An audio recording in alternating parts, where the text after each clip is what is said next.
बिस्मिल्लाहिर्रहमानिर्रहीम। ये हमारा circuit of one resistor only है, एक रेजिस्टर का सर्किट होगा। ये रेजिस्टर है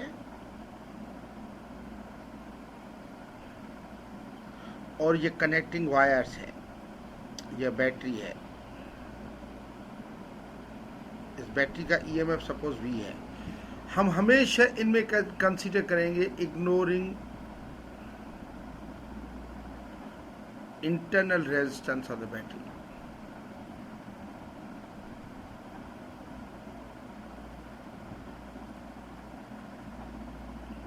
इसमें बैटरी की इग्नोर करेंगे इंटरनल रेजिस्टेंस। तो ये अगर मैं वोल्टेज के टर्म में बात करूं तो इस पूरे हम सपोज ये करते हैं कि इन लाइंस में कभी वोल्टेज का लॉस नहीं होता। तो अगर ये सपोज 5 वोल्ट है तो इधर तक हर जगह पे 5 वोल्ट होगा। इसका मकसद है कि अगर मैं इधर वोल्ट मीटर करूँ अटैच, वोल्ट मीटर में जब पोटेंशियल डिफरेंस मेजर करता है तो ये 0 वोल्ट करेगा, इसलिए कि इस जगह भी 5 वोल्ट है, इस जगह भी 5 वोल्ट है, इस तक पूरा 5 वोल्ट होता है। अब ये आस्ते आस्ते जब रेजिस्टर में जाता है तो वोल्टेज इसके कम होना शुरू हो जाते हैं। मिसाल इस जगह पे 1 वोल्ट इस्तेमाल होगा, बाकी 4 वोल्ट बचेंगे, इधर 2 वोल्ट इस्तेमाल होगा, बाकी 3 वोल्ट बचेंगे, इधर 3 वोल्ट इस्तेमाल होगा, बाकी 2 वोल्ट बचेंगे, इधर 4 वोल्ट इस्तेमाल होगा। ये जब निकलेगा, ये रूल है, आखिरी रेजिस्टेंस निकलेगा तो फिर इसके ऊपर फिर 0 वोल्ट होगी। तो हमेशा याद रखें जब एक रेजिस्टर का है और अब इसमें इंटरनल रेजिस्टेंस को बिल्कुल इग्नोर करें फिलहाल। तो अगर मैं वोल्ट मीटर इसके अक्रॉस लगाऊं जो कि पोटेंशियल डिफरेंस है, तो ये 5 और 0 ये 5 वोल्ट होगा। इसका मकसद ये है कि फॉर वन रेजिस्टर ओनली सिर्फ एक रेजिस्टर के लिए जो पोटेंशियल डिफरेंस होता है हमेशा ईएमएफ ऑफ द बैटरी होता है, provided internal resistance of the battery is ignored. Provided internal resistance of the battery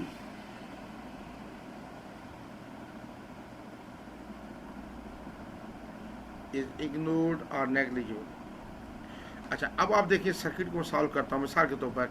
आपको ये 3 चीज़ें होंगी इसमें, V, EMF, I, current, R. कोई भी 2 चीज़ें देगा, एक आपसे पूछेगा। मिसाल के तौर पर ये कह रहा है कि एक ये रेजिस्टेंस है, ये कह रहा है कि 10 ओम्स का रेजिस्टेंस है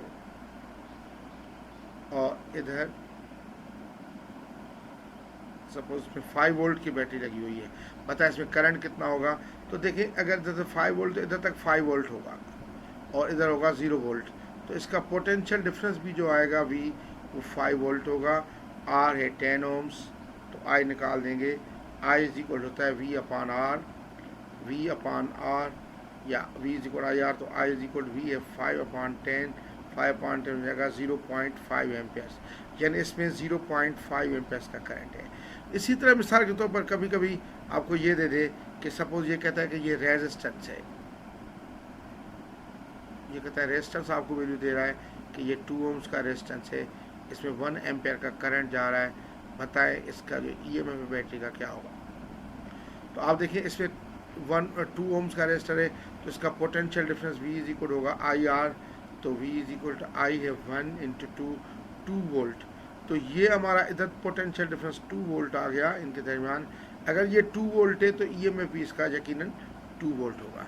अच्छा, इसी तरह कभी जो है मिसाल के तौर आपको ये दिया जाए कि ये एक रेजिस्टर है, इसमें ये कहता है करंट 5 एम्पियर का जा रहा है और बैटरी सपोज ये 10 वोल्ट की है। तो अब इसमें रेजिस्टेंस कितना होगा? तो R इज इक्वल होता है, R इज इक्वल होता है V अपॉन आई। अगर ये 10 वोल्ट का ईएमएफ है तो इनका पोटेंशियल डिफरेंस भी 10 वोल्ट है, एक रेजिस्टर है, हम इग्नोर करें यह रेजिस्टेंस। तो R इज इक्वल आ जाएगा 10 अपॉन 5, तो यह आ जाएगा 2 एम्पियर। यानी इसमें करंट जितना बैटरी से करंट जाता है उतना ही वापस बैटरी में करंट आता है। रेजिस्टेंस करंट को नहीं रोक सकती।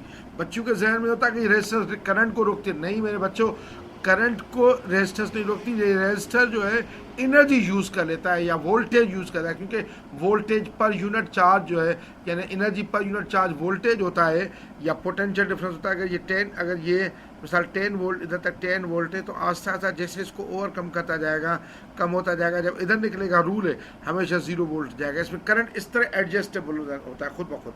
तो R is equal V upon I के तो 2 एम्पियर। तो ये हमारा एक जो सर्किट है वो एक रेजिस्टर का सर्किट था।